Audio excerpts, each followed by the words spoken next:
Assalomu alaykum doktor. Sizga savolim bor edi. Tez-tez angina bo'laman. Shunga bir asosiy sabablar nima bo'lsa, shuni qisqa qilib tushuntirib bering. Qarang, ko'rtilada angina bo'lishi 5 ta asosiy sababi bor. Birinchisi bu surunkali tonzil. Bunda bodamcha bezi, ya'ni anginalar infeksiya manbai bo'lib qoladi, organizmga qarshi kurashadi. Bu ham shuni hisobiga ham angina tez-tez bo'lishi mumkin. Ikkinchisi immunitet pasayishi.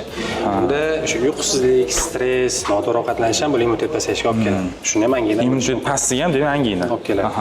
Uchinchisi bu noto'g'ri davolanish, ya'ni to'liq davolanmaslik. Lechena noto'g'ri qilish.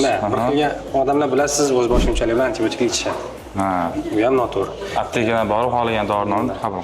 Undan tashqari yozilgan kursni oxirigacha olishmaydi. Tuzaldim deydi, oxirigacha lechena qilishmaydi. Shu. To'rtinchisi bu sovuq suv iste'mol qilish ko'p. Undan tashqari tashqi muhit omillari ham, changda ko'p ishlash ham bu tomoqqa bezovtalikka olib keladi. Demak, sovuq suvni iletib yoki kamroq ichish kerak. Sovuq ichish kerak emas bu. Birdaniga sovuq. Hop. 5-inchi asosiylaridan bittasi bu organizmdagi infeksiya, ya'ni surunkali infeksiya o'choqlari bo'lishi.